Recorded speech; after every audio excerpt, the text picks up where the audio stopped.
بسم اللہ الرحمن الرحیم۔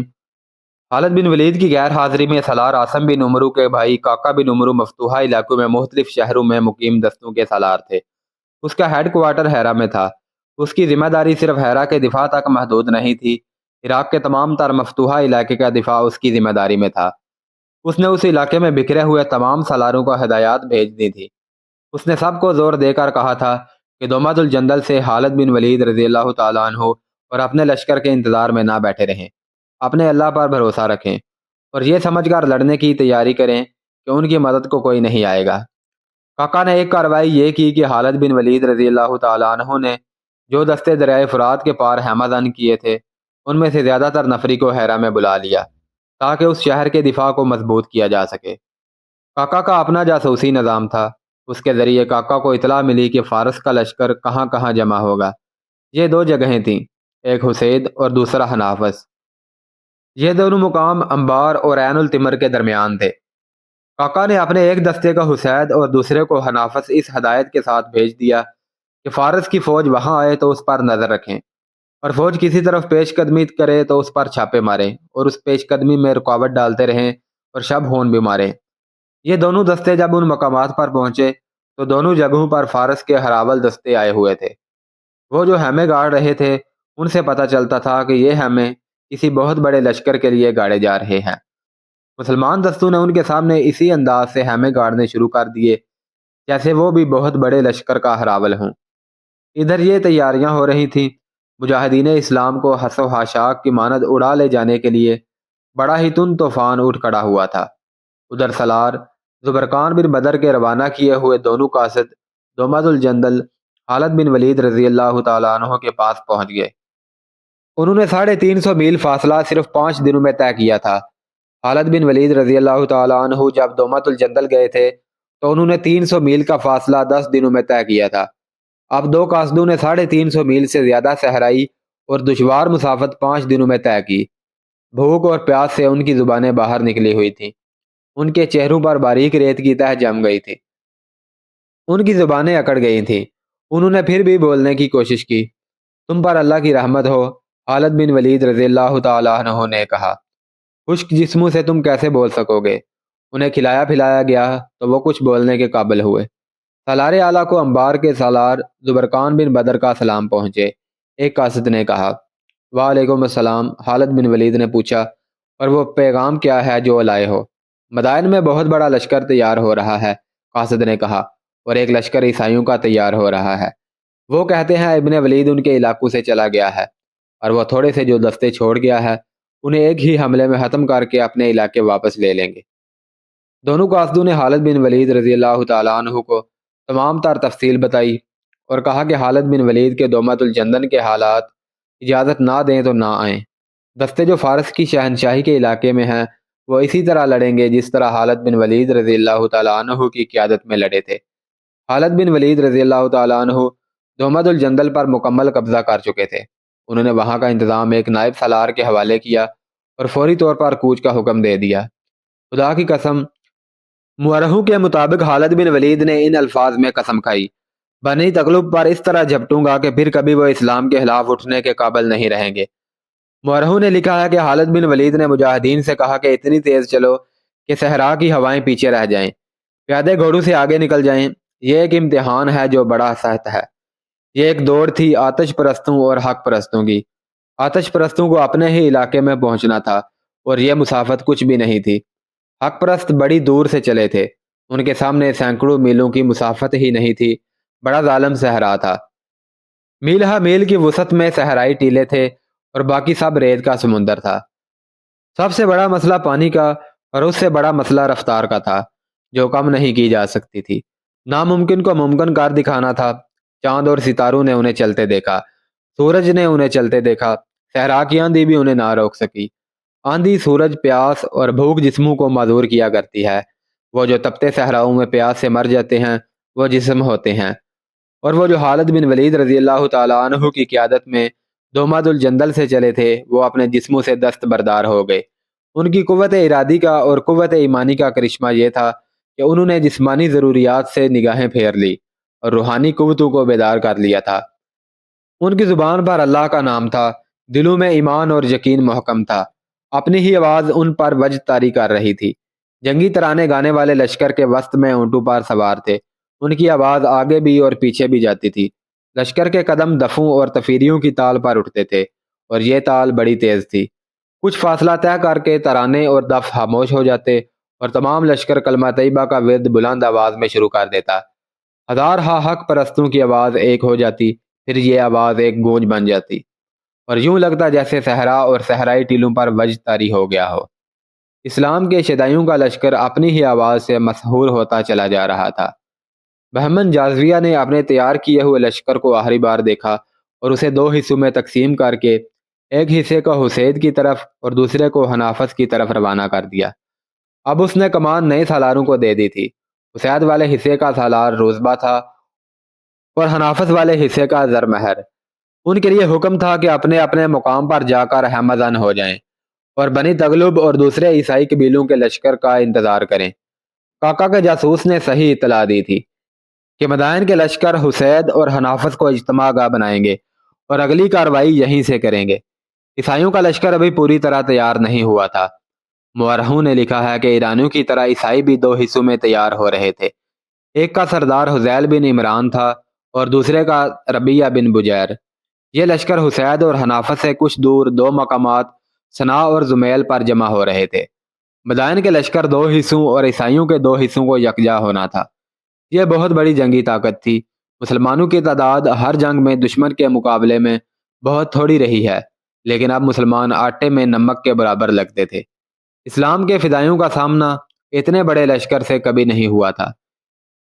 ان چاروں خیمہ گاہوں میں رات کو سپاہی اس طرح ناچتے اور گاتے تھے جیسے انہوں نے مسلمانوں کو بڑی بری شکست دے دی ہو۔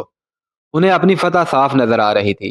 حالات ان کے حق میں تھے، نفری ان کی بے پناہ تھی، ہتھیار ان کے بہتر تھے، گھوڑوں کی تعداد بھی زیادہ تھی۔ انعام و اکرام جو انہیں پیش کیے گئے تھے پہلے کبھی نہیں کیے گئے تھے۔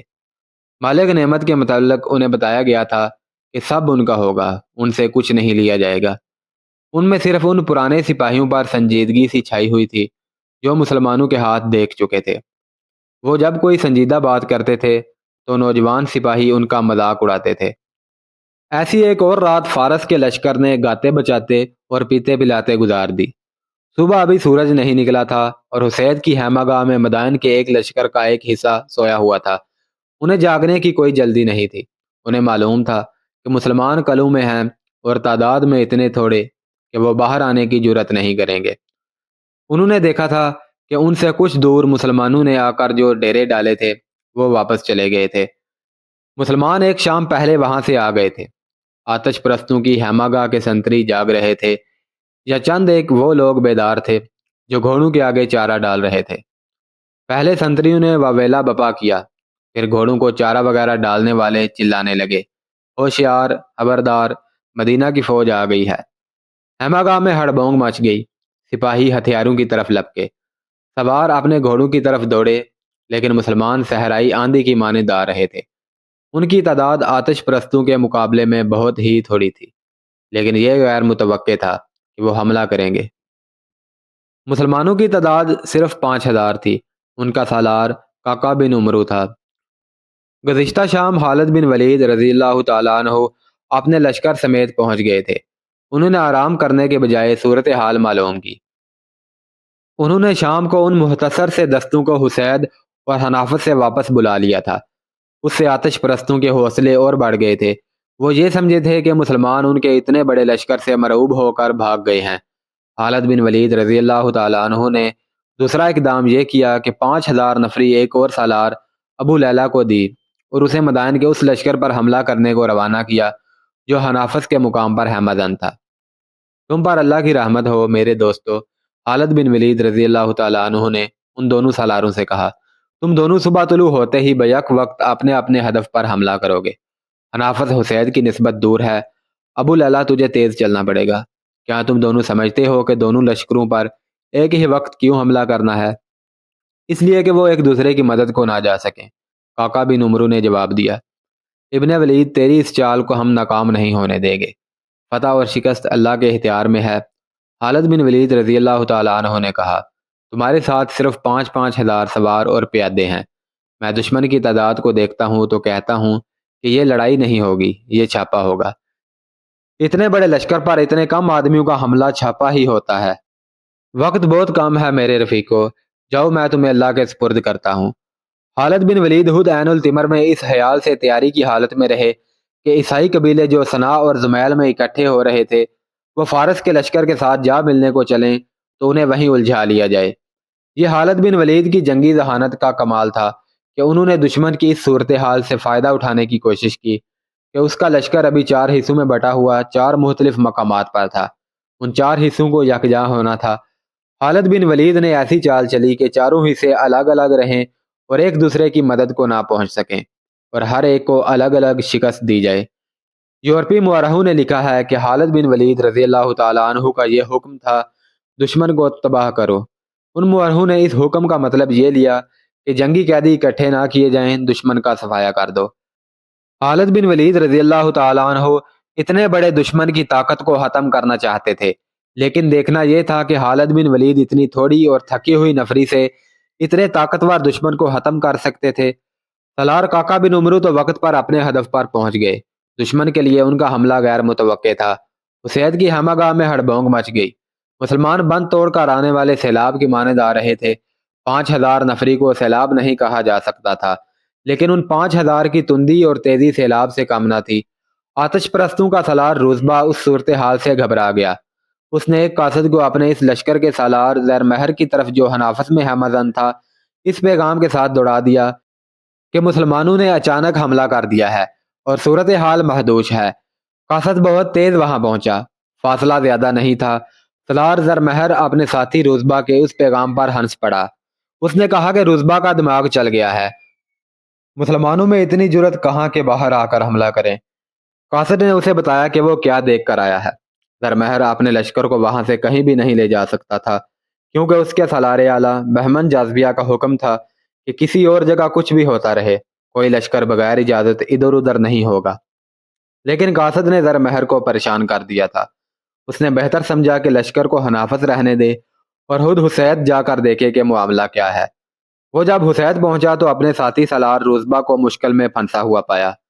کاکا کا بڑا زوردار حملہ تھا۔ اس نے دشمن کو بے خبری میں جا لیا تھا۔ دشمن کو یہ سہولت حاصل تھی کہ اس کی تعداد بہت زیادہ تھی۔ اس افراد کے بل بوتے پر آدھا لشکر بڑی عجلت میں لڑنے کے لیے تیار ہو گیا تھا۔ زیر مہر بھی آ گیا تھا۔ اس نے روزبا کا ساتھ دیا۔ توقع یہ تھی کہ آتش پرست مسلمانوں پر چھا جائیں گے۔ کاکا خالد بن ولید والی شجاعت کا مظاہرہ کرنا چاہتے تھے۔ وہ روزبا کو للکار رہے تھے۔ روزبا قلب میں تھا۔ کاکا کی بار بار للکار پر وہ سامنے آ گیا تھا۔ کاکا اپنے محافظوں کے نرگے میں اس کی طرف بڑھے جا رہے تھے۔ وہ اپنے محافظوں کے حصار سے نکل آیا۔ ادھر کاکا اپنے محافظوں کو چھوڑ کر آگے ہوئے۔ دونوں نے ایک دوسرے پر وار کیے، وار روکے، پینترے بدلے اور زیادہ وقت نہیں گزرا تھا کہ کاکا کی تلوار روزبا کے پہلو میں بغل سے ذرا نیچے اتر گئی۔ کاکا نے تلوار کھینچ لی اور گھوڑے کو روک کر پیچھے کو موڑا۔ روزبا گھوڑے پر سنبھلنے کی کوشش کر رہا تھا۔ کاکا نے پیچھے سے آ کر تلوار اس کی پیٹھ میں خنجر کی طرح مار دی، جو روزبا کے جسم میں کئی انچ اتر گئی۔ روزبا گھوڑے سے اس طرح گرا کہ اس کا ایک پاؤں رکاب میں پھنس گیا۔ کاکا نے دیکھ لیا اور گھوڑے کو روزبا کے گھوڑے کے قریب کر کے گھوڑے کو تلوار کی نوک چبھوئی۔ گھوڑا سرپٹ دوڑ پڑا اور روزبا کو زمین پر گھسیٹتا اپنے ساتھ ہی لے گیا۔ زر مہر قریب ہی تھا۔ کسی بھی مورخ نے اس مسلمان کماندار کا نام نہیں لکھا جس نے زر مہر کو دیکھ لیا اور اسے للکارا۔ زر مہر مقابلے کے لیے سامنے آیا اور اس کا بھی وہی انجام ہوا جو اس کے ساتھی روزبا کا ہو چکا تھا۔ فرق صرف یہ تھا کہ اسے اس کے گھوڑے نے گھسیٹا نہیں تھا۔ وہ خون سے لت پت اپنے گھوڑے سے گرا اور مر گیا۔ مدائن کے اس لشکر میں ایک تو وہ کماندار اور سپاہی تھے جو پہلے بھی مسلمانوں کے ہاتھوں پٹ چکے تھے اور انہیں بے جگری سے لڑتے دیکھ چکے تھے۔ انہیں اپنی شکست کا یقین تھا۔ ان کے حوصلے اور جذبے میں ذرا سی بھی جان نہیں تھی۔ وہ کٹ رہے تھے یا لڑائی سے نکلنے کی کوشش کر رہے تھے۔ جازویہ نے جن نوجوانوں کو بھرتی کیا تھا وہ تیغ زنی اور تیر اندازی وغیرہ میں تو طاق تھے اور ان میں جوش و خروش بھی تھا، لیکن انہوں نے میدان جنگ پہلی بار دیکھا تھا اور مسلمانوں کو لڑتا بھی انہوں نے پہلی بار دیکھا تھا۔ انہوں نے تڑپتے ہوئے اور پیاس سے مرتے ہوئے زخمی کبھی نہیں دیکھے تھے۔ زخم خوردہ گھوڑوں کو بیل گام دوڑتے اور انسانوں کو کچلتے بھی انہوں نے کبھی نہیں دیکھا تھا۔ اب انہوں نے اتنی غارت گری اور اتنا زیادہ خون دیکھا کہ زمین لال ہو گئی، تو انہیں پرانے سپاہیوں کی باتیں یاد آنے لگیں جو مسلمانوں سے لڑے اور بھاگے تھے۔ اب وہ سپاہی زخمی ہو کر گر رہے تھے یا بھاگ رہے تھے۔ نوجوانوں کے حوصلے جواب دے گئے، تلواروں اور برچھیوں پر ان کی گرفت ڈھیلی پڑ گئی۔ آتش پرستوں کے لشکر کا حوصلہ تو پہلے ہی ٹوٹ رہا تھا۔ انہوں نے جب وہ نعرے سنے تو وہ فرار کا راستہ دیکھنے لگے۔ خدا کی قسم، یہ کسی مسلمان کا نعرہ تھا کہ زرتشت کے پجاریوں کے دونوں سالار مارے گئے ہیں۔ یہ للکار بلند ہوتی چلی گئی، پھر دشمن کے اپنے سپاہیوں نے چلانا شروع کر دیا، روزبہ اور زر مہر ہلاک ہو گئے ہیں۔ اس کے ساتھ یہ بھی للکار سنائی دی، خالد بن ولید آ گیا ہے، خالد بن ولید کا لشکر آ گیا ہے۔ اس نعرے نے مدائن کے لشکر کا رہا سہا دمخم بھی ختم کر دیا اور لشکر بکھر کر فردن فردن بھاگ اٹھا۔ بھاگنے والوں کا رخ حنافس کی طرف تھا، جہاں مدائن کے لشکر کا دوسرا حصہ ہیمزن تھا۔ حنافس کے لشکر پر حملہ کرنے کے لیے خالد بن ولید رضی اللہ تعالیٰ عنہ نے سالار ابو لیلہ کو اس ہدایت کے ساتھ بھیجا کہ حنافس اور حسید پر بیک وقت حملے ہوں گے، لیکن ایسا نہ ہو سکا۔ وجہ یہ تھی کہ حنافس حسید کی نسبت دور تھا۔ ابو لیلہ اپنی 5000 فوج کو لے کر چلے تو بہت تیز، لیکن بر وقت نہ پہنچ سکے۔ حسید پر کاکا نے پہلے حملہ کر دیا۔ تاہیر کا نقصان یہ ہونا تھا کہ دشمن بیدار ہوتا، لیکن تاہیر بھی سود مند ثابت ہوئی۔ وہ اس طرح کہ ابو لیلہ کے پہنچنے سے ذرا ہی پہلے حنافس کے لشکر کو اطلاع مل گئی کہ مسلمانوں نے روزبہ اور زرمہر کو مار ڈالا ہے اور لشکر بری طرح سے کٹ رہا ہے۔ ابو لیلہ جب دشمن کے سامنے گئے تو دشمن کو لڑائی کے لیے تیار پایا۔ دشمن کی تعداد کئی گنا زیادہ تھی۔ ابو لیلہ کو سوچ سمجھ کر آگے بڑھنا تھا۔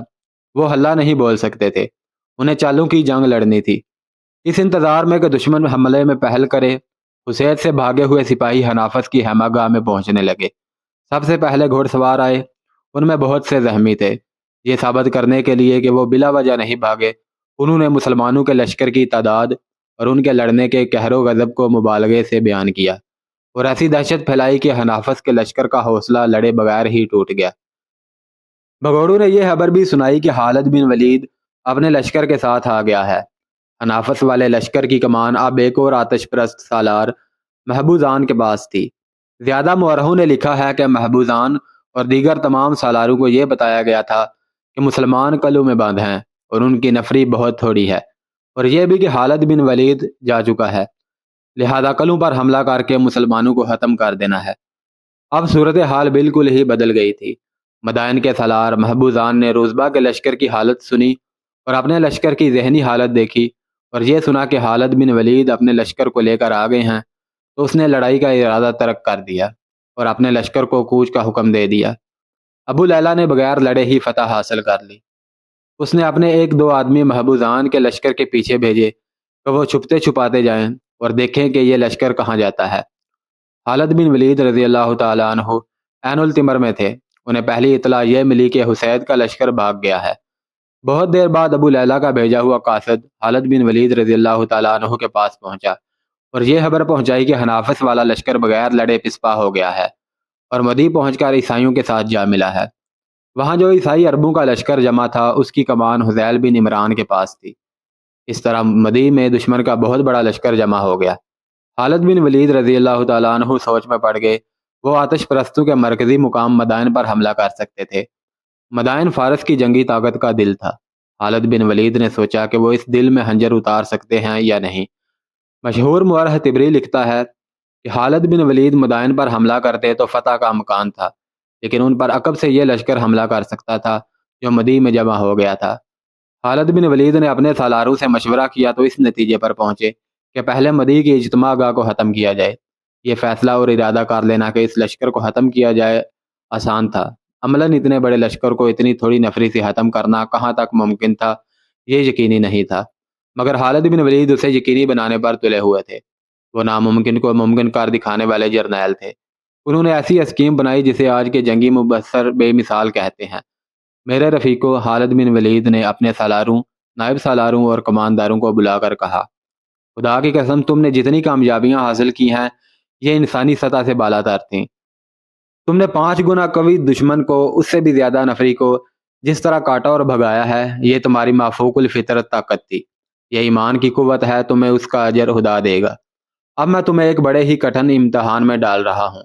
ابن ولید سالار کاکا بن عمرو نے خالد بن ولید کو ٹوک دیا۔ کیا اتنی باتوں کو ضروری سمجھتا ہے؟ رب کعبہ کی قسم، ہم اس اللہ کے حکم سے لڑ رہے ہیں جس نے تجھے ہمارا امیر بنایا ہے۔ حکم دے کہ ہم آگ میں کود جائیں، پھر ہمارے جسموں کو جلتا ہوا دیکھ۔ تجھ پر خدا کی رحمت ابن عمرو۔ خالد بن ولید رضی اللہ تعالیٰ عنہ نے کہا، میں نے یہ باتیں اس لیے ضروری سمجھی تھیں کہ میں تمہیں آگ میں کودنے کا حکم دینے والا ہوں۔ میں ڈرتا ہوں کہ کوئی مجاہد یہ نہ کہے کہ ولید کے بیٹے نے بڑا ظالم حکم دے دیا تھا۔ میرے رفیقو، ہمیں جان کی بازی لگانی ہے۔ تمام مجاہدین سے کہو کہ تمہارے صبر اور استقلال کا ایک اور امتحان باقی ہے، اور اسے اللہ کا حکم سمجھنا۔ خالد بن ولید نے اپنی جو اسکیم سب کو بتائی تھی وہ یہ تھی کہ دشمن پر رات کے وقت 3 اطراف سے حملہ کرنا ہے، اور حملے کے مقام تک اتنی خاموشی سے پہنچنا ہے کہ دشمن کو خبر نہ ہونے پائے۔ خالد بن ولید نے اپنی تمام تر فوج کو 3 حصوں میں تقسیم کیا۔ ہر حصے میں تقریباً 5000 سوار اور پیادے تھے۔ یہ تینوں حصے ایک جگہ نہیں بلکہ ایک دوسرے سے دور مختلف جگہوں پر تھے، حسید، حنافس اور عین التمر۔ ان سب کو اپنے اپنے مقام سے مقررہ راستوں سے مدی تک پہنچنا تھا۔ خالد بن ولید نے حملے کی رات بھی مقرر کر دی تھی، اور مقام بھی جو مدی میں دشمن کی اجتماع گاہ سے کچھ دور تھا۔ تینوں حصوں کو رات کے وقت اس مقام پر پہنچنا تھا۔ مدی میں دشمن کا جو لشکر خیمہ زن تھا، اس کی تعداد کے متعلق مورخوں میں اختلاف پایا جاتا ہے۔ یہ کہا جا سکتا ہے کہ دشمن کی تعداد 60 اور 70 ہزار کے درمیان تھی۔ اس پر حملہ کرنے والے مجاہدین کی تعداد 15,000 تھی۔ اس قسم کی اسکیم کو پایا تکمیل تک پہنچانا ناممکن کی حد تک مشکل تھا۔ 5-5 ہزار کے لشکر کے لیے سفر کے دوران خاموشی برقرار رکھنا آسان کام نہیں تھا، لیکن بڑی سختی سے خاموشی برقرار رکھنی تھی۔ دوسری مشکل خالد بن ولید کے لیے تھی۔ وہ خود عین التمر میں تھے، جہاں ان کی فوج کا صرف ایک حصہ تھا۔ دوسرے 2 حصوں کو حسید اور حنافت سے چلنا تھا۔ انہیں قاصدوں کے ذریعے اپنے رابطے میں رکھنا تھا تاکہ حملے والے مقام پر بر وقت پہنچ سکیں۔ جو رات مقرر کی گئی تھی وہ نومبر 633 عیسوی کے چوتھے ہفتے کی ایک رات تھی۔ خالد بن ولید کے مجاہدین کے تینوں حصے اپنے اپنے مقام سے چل پڑے۔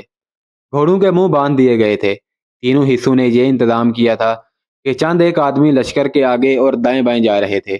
ان کا کام یہ تھا کہ کوئی بھی آدمی راستے میں مل جائے تو اسے پکڑ لیں تاکہ وہ دشمن تک خبر نہ پہنچا سکے۔